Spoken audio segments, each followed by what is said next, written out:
गुरुदेव बच्चों, आज हम लोग व्याकरण के और एक भाग के बारे में चर्चा करने जा रहे हैं, जैसे कि सर्वनाम। ठीक है, तो आइए जानेंगे कि सर्वनाम किसे कहते हैं। तो देखिए, संज्ञा के स्थान में प्रयुक्त होने वाले शब्द को सर्वनाम कहते हैं। जैसे वह, मैं, वे, इसका, उसका, मेरा, हम, तुम आदि। जैसे कि देखिए, आप लोग जानते हैं जब कोई कहानीकार कोई कहानी लिखता है तो कहानी का जो पात्र होता है उसका नाम बार बार नहीं दोहराते हैं। तो उसके नाम के जगह पर वो कभी वह लिखता है, कभी वे लिखता है, तो कभी इसका लिखता है, तो कभी उसका लिखता है। तो ये क्या है? ये सभी जो है सर्वनाम शब्द है, यानी कि संज्ञा के स्थान पर प्रयुक्त होने वाले जितने भी शब्द हैं उन्हें हम कहते हैं सर्वनाम। तो चलिए, शायद आपको सर्वनाम के विषय में समझ में आ गया होगा। अब आगे बढ़ते हैं कि सर्वनाम कितने प्रकार के होते हैं। तो देखिए, सर्वनाम 5 प्रकार के होते हैं। जैसे पुरुषवाचक सर्वनाम, प्रश्नवाचक सर्वनाम, संबंधवाचक सर्वनाम, अनिश्चयवाचक सर्वनाम और 5वां है निश्चयवाचक सर्वनाम। तो ये जितने भी अभी हमने आपको पढ़ के सुनाया, ये सभी जो है सर्वनाम के भाग है। अब आगे बढ़ते हैं, पुरुषवाचक सर्वनाम किसे कहते हैं। तो देखिए, बोलने वाले, सुनने वाले अथवा जिसके विषय में कुछ कहा जाए उसे पुरुषवाचक सर्वनाम कहा जाता है। जैसे मैं, तुम, वह आदि। तो इसे समझने के लिए हमने यहाँ पर एक छोटा सा वाक्य लिया है। देखिए, तुम कहाँ जा रहे हो। तो यहाँ पर किसी से ये बोल रहा है कि तुम कहाँ जा रहे हो। तो देखिए, बोलने वाला या सुनने वाला अथवा जिसके विषय में कुछ कहा जाए उसे हम कहते हैं पुरुषवाचक सर्वनाम। शायद आप लोगों को समझ में आ गया होगा। अब हम आगे बढ़ते हैं, प्रश्नवाचक सर्वनाम किसे कहते हैं। तो देखिए, जिस सर्वनाम का प्रश्न पूछने के लिए प्रयोग किया जाता है उसे प्रश्नवाचक सर्वनाम कहते हैं। जैसे कौन, किसने, तुम्हें आदि।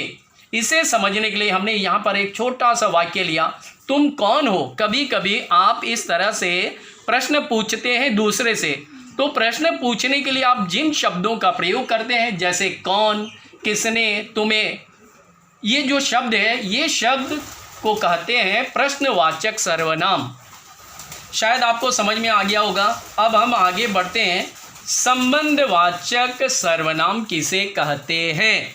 तो देखिए, जो सर्वनाम दो भिन्न भिन्न बातों का संबंध जोड़ते हैं उसे संबंधवाचक सर्वनाम कहते हैं।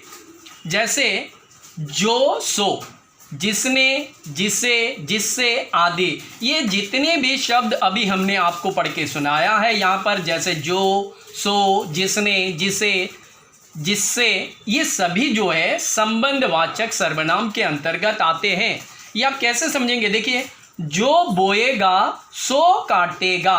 तो यहाँ पर देखिए, जो और सो, ये जो वाक्य है इसका एक दूसरे के साथ संबंध है कि नहीं। जैसे आप बोएंगे, यानी कि जैसे आप पढ़ेंगे वैसा ही आपको फल भी मिलेगा, तो जैसा वैसा।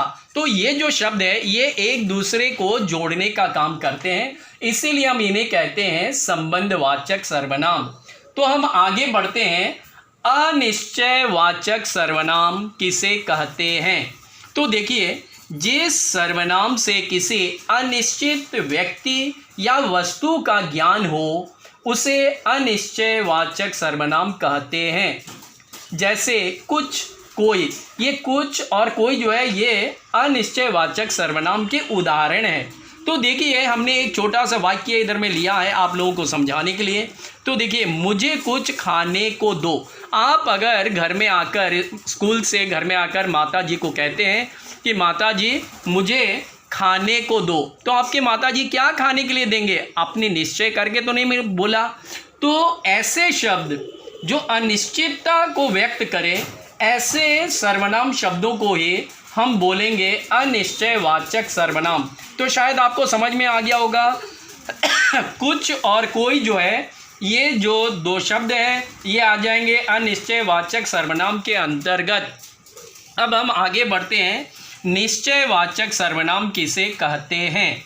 तो देखिए, जिस सर्वनाम किसी निश्चित व्यक्ति का बोध हो उसे निश्चयवाचक सर्वनाम कहते हैं। जैसे यह, वह आदि। इसे समझने के लिए हमने यहाँ पर एक छोटा सा वाक्य लिया है, यह लड़का जा रहा है। तो देखिए यहाँ पर आपने क्या बोला, निश्चय करके बोला कि यह लड़का।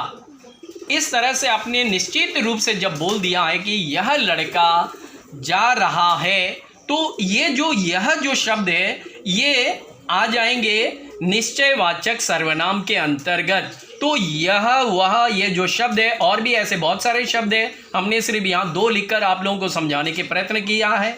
तो देखिए, यह और वह, ये जो 2 शब्द हैं ये आ जाएंगे निश्चयवाचक सर्वनाम के अंतर्गत। तो आज के लिए बस इतना ही। जय गुरुदेव, धन्यवाद।